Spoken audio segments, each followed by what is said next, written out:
कर्ण पिशाचिनी के आदर्श होते ही भैरवनाथ अज्ञा बेताल का मंत्र पढ़ता है। मंत्र पढ़ते ही अज्ञा बेताल सामने आकर खड़ा हो जाता है। भैरवनाथ उससे गांव वालों को समझाने के लिए कहता है और उस महिला को सबके सामने निर्दोष साबित करने के लिए कहता है, अज्ञा बेताल, जो हुक्म मेरे आका, आपका काम हो जाएगा बोलकर सीधा गांव वालों के बीच पहुंच जाता है और मौका देखकर एक सांड का रूप धारण कर लेता है और वहां इधर से उधर भागते हुए मुंह में से आग उगलने लग जाता है और पूरे गांव में आग लगाने लग जाता है। सब उस आग उगलते सांड को देखकर डर जाते हैं और भागकर अपने घरों में छिपने लग जाते हैं। बेताल बना सांड एक बच्चे के पीछे जानबूझकर भागने लग जाता है। जब वो स्त्री उस सांड को बच्चे के पीछे भागते देखती है तो वो उसे बचाने के लिए दौड़ती है। सांड उस स्त्री को बच्चे को बचाने देता है और झाड़ियों में आग लगाते हुए दूसरी तरफ भागने लग जाता है। खुले सांड का सामना करने की किसी में हिम्मत नहीं होती है। ऊपर से ये सांड तो मुंह में से आग भी उगल रहा था। गांव वालों को समझ नहीं आता कि ये आग उगलने वाला विचित्र प्राणी कहाँ से आ गया है।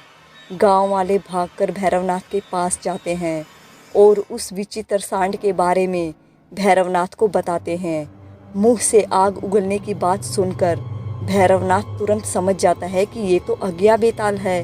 वो तुरंत गांव वालों के साथ जाता है और कहता है, ये मायावी सांड है।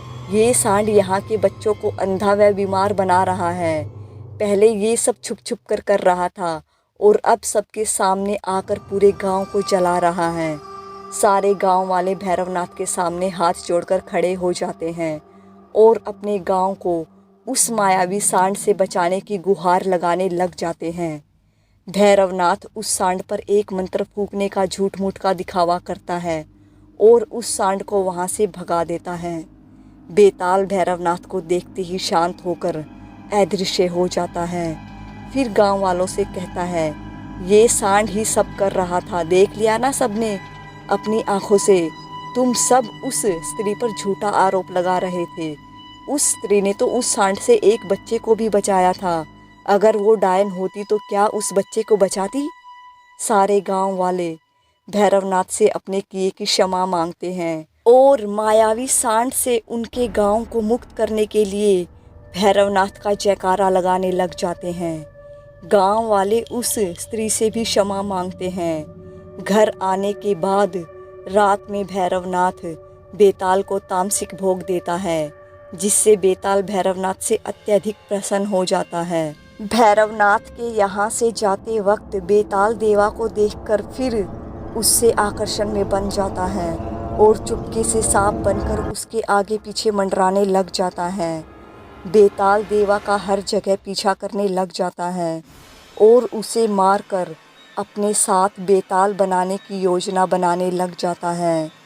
बेताल वो आत्माएं बनती हैं जो अपने जीवन काल में अच्छे तांत्रिक होते हैं और तंत्र मंत्र में सिद्धियां हासिल करके कुछ बुरे कामों को भी अंजाम देते हैं, जिससे लोगों का अनर्थ हो जाता है। देवा ने अपने पूर्व जन्म में या इस जन्म में तंत्र मंत्र द्वारा किसी को भी कोई हानि नहीं पहुंचाई थी और तंत्र मंत्र द्वारा भैरवनाथ ने उसे कई छोटी मोटी सिद्धियां दिला दी थी।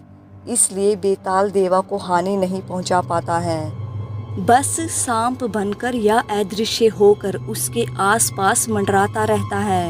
एक दिन कलवा की नज़र देवा के इर्द गिर्द मंडराते सांप पर पड़ जाती है, क्योंकि कलवा देवा की हर समय निगरानी करता था। भैरवनाथ के कहने पर सांप को देवा के इर्द गिर्द फिर मंडराता देख कलवा जल्दी से भैरवनाथ को बताता है, देवा के इर्द गिर्द फिर से एक सांप मंडरा रहा है। भैरवनाथ कलवा के बताते ही तुरंत समझ जाता है कि बेताल ही सांप बनकर उसके आसपास मंडरा रहा होगा। भैरवनाथ गुस्से में तुरंत बेताल मंत्र पढ़कर बेताल को अपने पास बुलाता है और उससे कहता है, अगर तूने उस लड़के देवा का बाल भी बांका करने की सोची तो समझ जाना मैं तेरा क्या हाल करूँगा। मैं जितना अच्छा हूँ उससे कहीं ज़्यादा बुरा भी हूँ। अगर तूने मेरा कहा नहीं माना तो याद रखना, तुझे भी वहीं सड़ाऊँगा जहाँ अन्य भूत प्रेत सड़ रहे हैं। देवा मेरा प्रिय शिष्य है, उससे दूर रह, समझा तू? अब अगर मुझे पता चला कि तू उसके आसपास मंडरा रहा है या उसे डरा रहा है तो तेरा क्या हाल करूँगा समझ जाना। समझदार को इशारा काफ़ी होता है। भैरवनाथ के इतना कहते ही बेताल भैरवनाथ से माफ़ी मांगता है और कहता है, मुझे माफ़ कर दो मेरे आका, मुझे नहीं मालूम था कि वो आपका शिष्य है, वो भी प्रिय शिष्य। अब आप निश्चित रहें, मैं उसका कुछ नहीं बिगाड़ूंगा, उल्टा उसका ध्यान रखूंगा। फिर भैरवनाथ कहता है कि यही तुम्हारे लिए ठीक रहेगा।